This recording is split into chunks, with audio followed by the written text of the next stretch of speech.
இன்னைக்கு இருக்கிற நம்மள மாதிரியான ஆன்மீக பேச்சாளர்களுக்கான சவால்னு என்ன நினைக்கிறீங்க? அதாவது கையில் இருக்கக்கூடிய செல்பேசி அது தொடர்ந்து ஒரு விஷயத்தை கவனிக்கக்கூடிய கவன குவிப்பு குறைந்து வருகிறது. ஆனா சில இடங்கள்ல இன்னும் அது அப்படியே இன்டாக்டா இருக்கு. மேடைகள்ல அதை ஹரிகதாவா இருக்கட்டும், அந்த மாதிரி நிறைய வடிவங்கள்ல நம்ம பேசிட்டே இருக்கோம். இதுல உங்களுக்கு ரொம்ப பிடித்தமானவர்கள் யாரு? மேடையில உங்களுடைய முன்னோடிகள்னு யாரை நினைப்பீங்க? இல்ல, மிக நிச்சயமாக அமுதமொழி அரசு, திருமுருக கிருபானந்த வாரியார் சுவாமிகள் ஆன்மீக மேடைகளில் ஒரு மறுமலர்ச்சியை கொண்டு வந்தவர். எப்படி பாரம்பரியமான மரபார்ந்த பௌராணிக முறை பிரவச்சனங்கள் ஒரு செல்வாக்கு பெற்றதோ, அதே ஆழத்தோடு அதே கூர்மையோடு ஆழ்ந்து அகன்ற நுண்ணியன் என்று சொல்லக்கூடிய முறையில் வெகு மக்களை சென்று சேருகிற விதமாக ஆன்மீகத்தை கொண்டு சேர்த்தவர் வாரியார் சுவாமிகள்.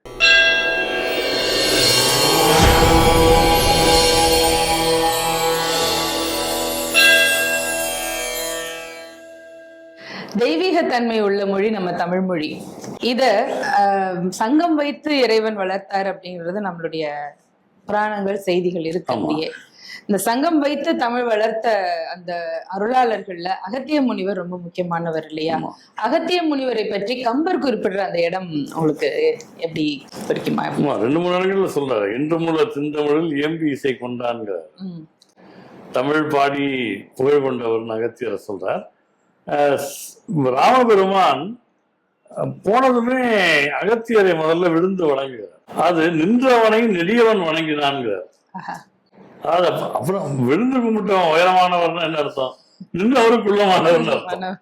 அது ரொம்ப அழகா நயமாக அதை கம்பர் சொல்லுகிறார். அருமையான அஸ்திரங்களை எல்லாம் அகத்தியர் ராமனுக்கு அருளியதாக கம்பர் சொல்லுகிறார். இன்னொன்னு, என்னுடைய குருநாதர் சத்குரு சொல்லுவார், தமிழ் மக்களுடைய வாழ்க்கையோடு இரண்டர கலந்தவர் அகத்தியர்.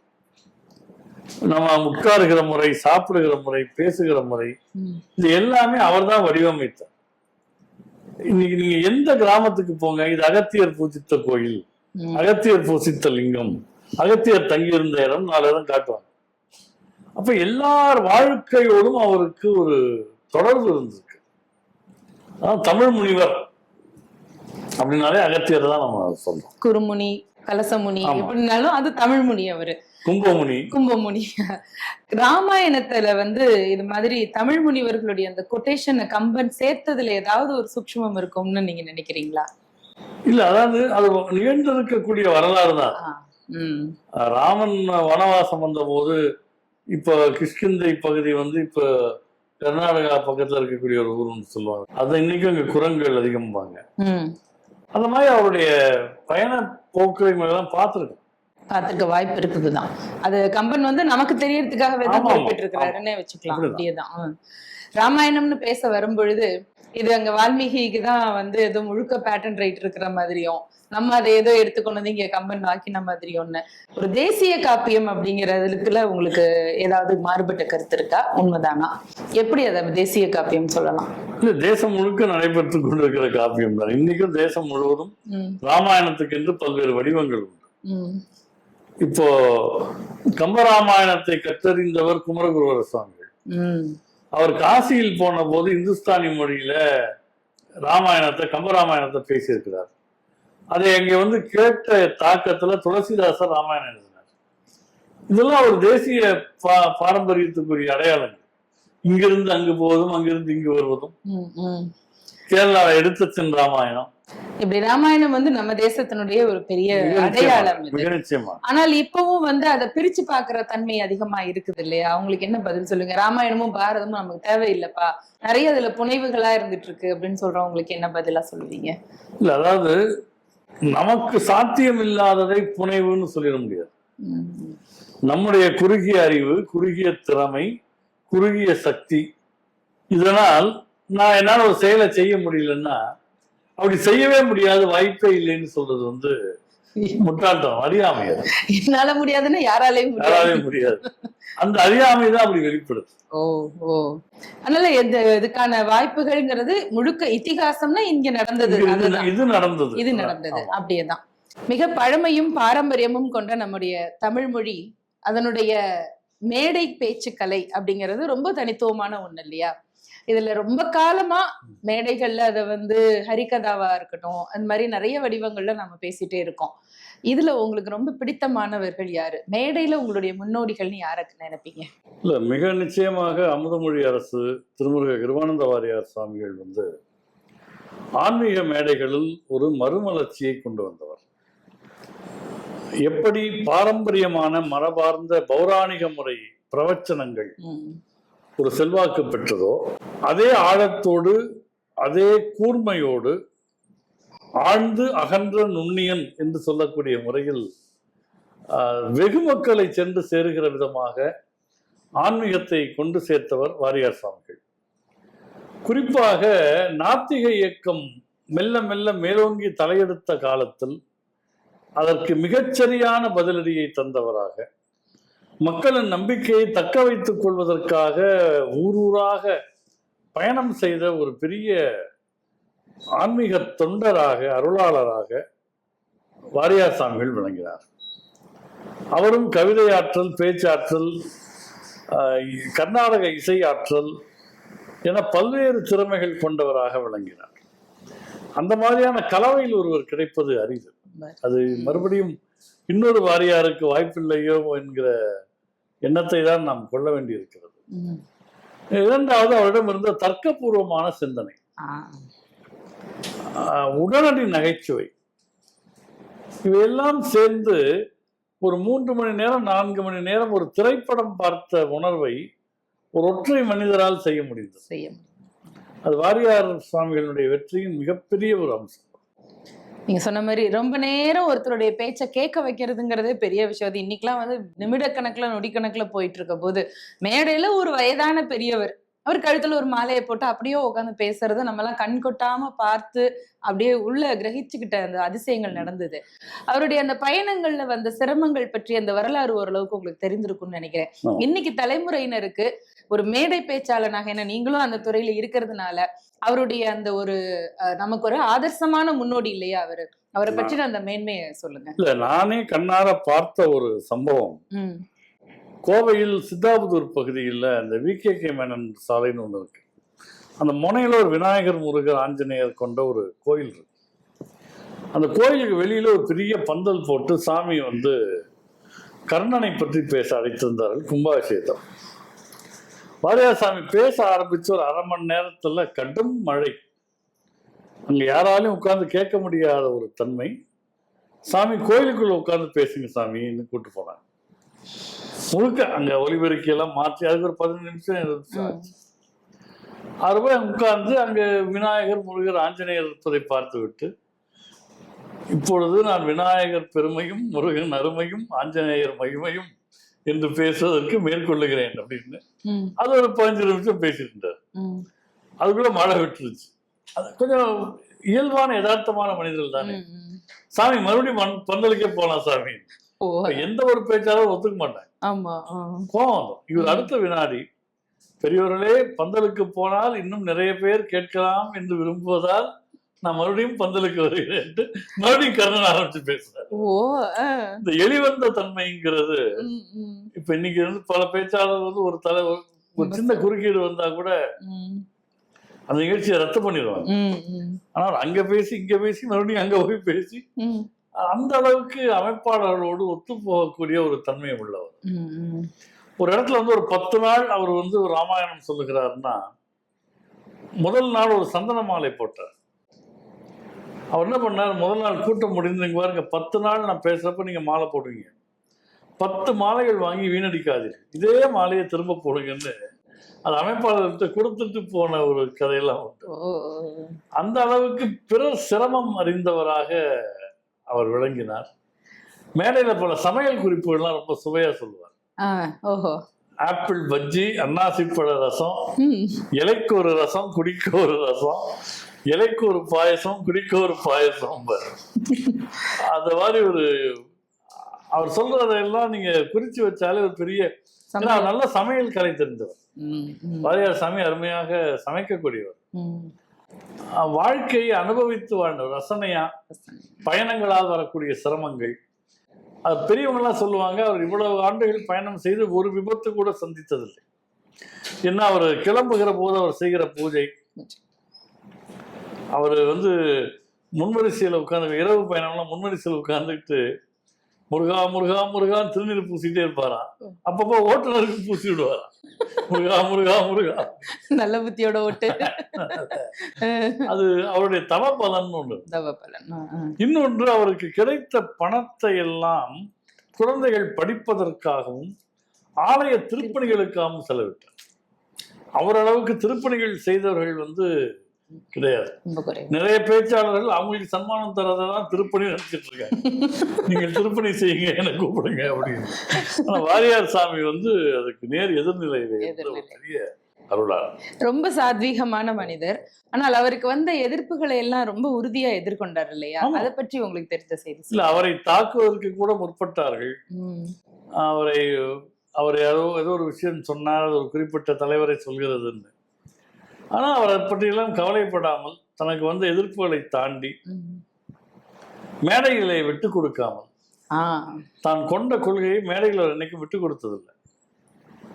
அதே நேரத்தில் அவருக்கு இறைவன் அருள் பரிபூர்ணமாக துணை இருந்தது. இறையருள் ஒரு பெரிய துணையாக கவசமாக இருக்கிறது.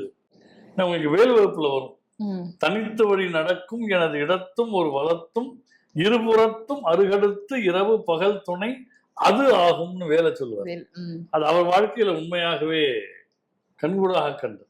அதனாலேயே மயில் வாகன வழங்கின அவர் விமானத்திலேயே அவர் சமாதியானார், இணைந்தார், போய் சேர்ந்தார்ல. வாரியார் சாமிகள் மாதிரி வேற யாருடைய அந்த மேடை பயணம் வந்து உங்களை வியக்க வச்சது? நான் இன்றைக்கும் வியந்து சிந்திப்பது நாவுக்கரசர் சத்தியசீலன். நான் ஒரு 9ஆம் வகுப்பு, இப்ப வாரியார் சாமி பாட்டனார் வீட்டுக்கு அடிக்கடி வருவார், பார்த்துருக்கிறேன். நான் 9ஆம் வகுப்பு படிக்கிற போது ஒரு மேடை பேச்சை கேட்டு பேச்சாளராக வந்தா இவர் மாதிரி வரணும்னு நான் நினைச்சது சத்தியசீலன் ஐயா. அதை நெடுங்காலம் அவர்கிட்ட நான் சொல்லியிருக்கிறேன். அவர் அப்படிதான் ஒரு எளிவந்த தன்மையோடு அமைப்பாளருடைய சிரமங்களை புரிந்து கொண்டு அதற்கு இணக்கமாக நடந்து கொண்டவர். இளம் தலைமுறை, அடுத்த தலைமுறை பேச்சாளர்களுக்கு பெரும் ஊக்கம் கொடுத்தவர்.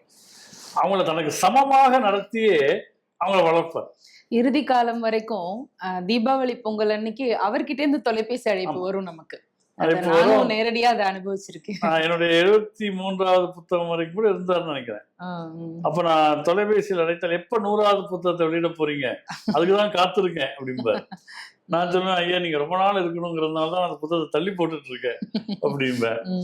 அவர் மாதிரி ஒரு பண்பாளரை நாம் பார்க்க முடியாது. இப்படி ஒரு நீண்ட நெடிய ஆன்மீக பேச்சாளர்கள் அப்படிங்கிற ஒரு பரம்பரை இருக்கிறோம். இன்னைக்கு இருக்கிற நம்மள மாதிரியான ஆன்மீக பேச்சாளர்களுக்கான சவால்னு என்ன நினைக்கிறீங்க? ஊடகங்கள், அதாவது கையில் இருக்கக்கூடிய செல்பேசி, தொடர்ந்து ஒரு விஷயத்தை கவனிக்கக்கூடிய கவன குவிப்பு குறைந்து வருகிறது. ஆனா சில இடங்கள்ல இன்னும் அது அப்படியே இன்டாக்டா இருக்கு. உதாரணமாக கோவையில வந்து எப்போ வருவாரோன்னு ஸ்ரீகிருஷ்ணா ஸ்வீட்ஸ் வந்து ஒவ்வொரு ஆண்டும் 10 நாட்கள் நடத்துகிறார்கள். ஏதோ ஒரு புதிதாக வெளியான திரைப்படத்துல இடம் பிடிப்பதற்கு ஓடி வருவது போல பார்வையாளர்கள் வருவார்கள். சில இடங்களில் அந்த மரபு காப்பாற்றப்படுகிறது. கற்றிலன் ஆயினும் கேட்க என்று திருவள்ளுவர் சொன்னது போல கேட்பதில் இருக்கக்கூடிய நன்மைகளை மனிதர்கள் உணர்ந்து கொள்ள வேண்டும். குறிப்பாக இளைய தலைமுறை உணர்ந்து கொள்ள வேண்டும். அந்த கவன சிதறல் தான் இன்றைக்கு இருக்கிற பெரிய சவால். வாரியார் சாமி மாதிரி ஒத்தாள் உட்காந்து 3 மணி நேரம் கட்டி போடுறதெல்லாம் இன்னைக்கு ரொம்ப சிரமமான வேலையா தான் இருக்கு. இன்னைக்கு இருக்கிற இளைஞர்கள் மொழி பாடம், குறிப்பா பக்தி இலக்கியங்கள், இதை பற்றின ஒரு அஜாக்கிரதையான உணர்வோடு இருக்காங்களோன்ற கவலையா இருக்கே, நிஜமாவா? இல்ல, தமிழ்நாட்டுல வந்து பொதுவா அந்த தத்துவ சூழ்நிலைகள் சில நேரங்களில் தடம் மாறியும் போவது. கண்டதை கற்றவன் பண்டிதனாவான். எவ்வளவு விஷயங்களை கற்றுக்கொள்ளுகிறார்களோ அவ்வளவுக்கு அவ்வளவு அவர்களுக்கு அறிவு மேம்படும். பக்தி இலக்கியம் வீடுகளில் இருந்து விலகியதுதான் காரணம். இப்போ நம்ம நீங்க மனப்பாட செயல் ஒரு 10 பாட்டு பள்ளியில படிச்சிருப்பீங்க. மிச்சம்லாம் வீட்டுல அப்பா சொன்னது, அம்மா சொன்னது, தாத்தா சொன்னது. இப்ப அந்த தலைமுறையே காணும். எல்லா பாட்டையும் யூடியூப்ல ஒலிக்க விட்டுட்டு தான் பூஜை நடக்குது. ஒட்டுதல் இல்லாம போச்சு. அவள் நாவில் தமிழ் புழங்க புழங்க வாழ்வில் தமிழ் வரும். ஆஹா. இது வெறுமனே காதோட கேட்டு வெளியில போயிடக்கூடிய ஒன்று வந்து பயன் தராது. அதனால பிள்ளைக்கு 10 பாட்டு தெரியணும்னா அப்பாவுக்கு 50 பாட்டாவது தெரிஞ்சிருக்கணும். அதுக்கு அப்பா படிச்சிருக்கணும். அம்மாவுக்கு வந்து பாட்டு தெரியணும். வீட்டுல வந்து அந்த சூழல் நிலவரம் அது வீட்டுக்கே முதல்ல நல்லது. ஒரு ஆன்மீக அதிர்வலைகள் நிரம்பிய இல்லம் என்பது மிக முக்கியமான ஒரு தேவை. அதை குடும்பங்கள் உணர்ந்து கொள்ள வேண்டும். கல்வி, அதுல மதிப்பெண் எடுக்கணும், உடனடியா வேலைக்கு போயிடணும், வெளிநாட்டுக்கு ஓடிடணும், இந்த மனநிலைக்குள்ள இருக்கிறதுனால இது தடைப்படுதோ? அதாவது நீங்க கேட்பது உண்மைதான். வாழ்க்கையில பிரையாரிட்டின்னு ஒன்றை வைக்கிறார்.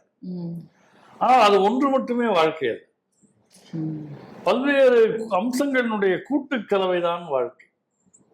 அதில் ஆன்மீகம், கலை, இலக்கியம், உறவுகள், நட்பு, பரிவு, விருந்தோம்பல் என்று இவை எல்லாம் இயங்கிய களமாக இல்லங்கள் இருந்ததுண்டு. இன்னைக்கு கூட பிறந்தவர்களே வீட்டுக்கு வந்து அப்பாயின்மெண்ட் வாங்கிட்டு தான் வர்றாங்க. அது வந்து ஒரு நல்ல வாழ்க்கை முறை அல்ல. அது முழுக்க முழுக்க பாரதிதாசன் சொன்னது போல தன்பென்று தன் பிள்ளை சோறு வீடு சம்பாத்தியம் இவை உண்டு தான் உண்டு என்போம்.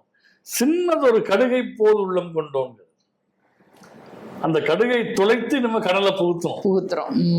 அதற்கான தேவையை இந்த தலைமுறையும் இதற்கு மூத்த தலைமுறையும் உணர்ந்தால் நல்லது. இன்னைக்கு இருக்கிற பிள்ளைகள் கொஞ்சம் தெய்வ நம்பிக்கையை கடைபிடிச்சுக்கங்கப்பா, உங்களுக்கு ரொம்ப நல்லது அப்படின்னா என்ன மாதிரி அவங்களுக்கு ஒரு வார்த்தை நிறைவா சொல்லுவீங்க? இல்ல, அயல் நாடுகள்ல நான் பார்க்கிறேன் பிள்ளைகளுக்கு அந்த பக்தி முனைப்பு இருக்கிறது. ஓஹோ. அவர்களுக்கு சொல்ல போனால் மொரிஷியஸ் நாட்டுக்கு நான் 2-3 முறை போயிட்டு வந்தேன். யாருக்கும் தமிழ் தெரியாது, தமிழ் பேச தெரியாது. ஆனால் திருமுறை தெரியும், திருப்புகழ் தெரியும். அங்க எப்போதும் ஓதுவார்கள் இருந்து பிள்ளைகளுக்கு பயிற்றுவித்துக் கொண்டே இருக்கிறார். அதே மாதிரி தைப்பூசம் போன்ற விழாக்களில் குழந்தைகள் பால் காவடி இருக்கிறார். நான் குழந்தைகிட்ட கேட்டேன், என்னப்பா நீ வந்து பெருசாயிட்டு நீயும் வந்து பால் காவடி எடுப்பியா அப்படின்னா, அங்கிள் ஐ மே டூ கோவில் வல்லம் அப்படிங்கிறது, பிரகாரம் வலம் வருவேன் அப்படிங்கிறது. அந்த தொடர்பு இருந்து கொண்டே இருக்கிறது. அதாவது மனிதனுக்கு வந்து ஏன் தெய்வ பக்தி வேண்டும் என்றால், இப்போ ஒரு வீட்டில் வந்து நீங்கள் ஒரு 100 வாட்ஸ் பல்பை வாங்கி வைக்கிறீங்க. அந்த பல்பு தானாக எரியாது, அதை உரிய இடத்துல பொருத்தினா மட்டும் எரியாது. அந்த வீட்டில் மின்சார தொடர்பு இருக்கணும். அப்போ இறைவன் என்பவன் மின்சாரம் போன்றவன். அவனுடைய சக்தியை உள்வாங்கித்தான் நாம் செயல்படுகிறோம். அது குழல் விளக்காக இருக்கட்டும், குமிழ் விளக்காக இருக்கட்டும். அப்ப கடவுளுடைய சக்தியை உள்வாங்கி கொள்ள தெரியாட்டி நம்ம ஃபியூஸ் போன பல்பு மாதிரி இருக்கும். பல்பு வாங்குறதுங்கிறது அதான், வாங்குறதே வெளிச்சம் கொடுக்கறது தான். அப்போ பெரும் சக்தியோடு நம்ம இணைத்து கொண்டு அதன் நீட்சியாக செயல்படுவது. பிரபஞ்சம் என்பது ஒரு பெரும் சக்தி, இறை சக்தி. அந்த இறை சக்தியின் நீட்சியாக இயங்குகிறவன் ஆற்றலோடு இருக்கிறான். அவனுக்கு வாழ்வில் எல்லா செல்வங்களும் கிடைக்கின்றன, பெருமைகள் கிடைக்கின்றன. அவன் தன்னை அதோடு மட்டும் அடையாளப்படுத்திக் கொள்வதில்லை. அந்த பக்குவத்தை ஆன்மீகம் தருகிறது. அதனால் ஆன்மீகத்தினுடைய அவசியத்தை பெற்றவர்கள் முதலில் தெரிந்து கொண்டு அந்த சூழலை குடும்பங்களில் உருவாக்கி அதன் மூலமாக இளைய தலைமுறையை இறை நம்பிக்கை உள்ள தலைமுறையாக வளர்த்தெடுத்தால் இப்போது இருக்கிற துயரமான துன்பமான நிலைகள் மாறும். மிக்க மிக்க நன்றி. ஏன்னா நம்ம தெய்வத்தமிழ் அன்பர்களுக்கு நிறைய விஷயங்கள்ல புரிதலை ரொம்ப எளிமையா, அதே நேரம் ஆழமா, நீங்க சொல்ற மாதிரி ஆழ்ந்தகன்று வந்த அந்த தகவல்களோடு நிறைய கொடுத்துருக்கீங்க. இந்த நிச்சயமா எல்லாருக்கும் பயனுள்ளதா அமையும் நினைக்கிறோம். உங்களுடைய பொன்னான நேரத்தை எங்களுக்காக தந்ததுக்கு ரொம்ப நன்றி. தெய்வத்தமிழ் என்கிற இந்த வலைக்காட்சி இது மிக முக்கியமான ஒரு பணியை தன் முதன்மை கடமையாக ஏற்று செய்கிறது. இதனுடைய வல்லமை ஓங்க எல்லாம் வல்ல இறையருள் துணை நிற்க பிரார்த்தித்து வாழ்த்துகிறேன். வாழ்க.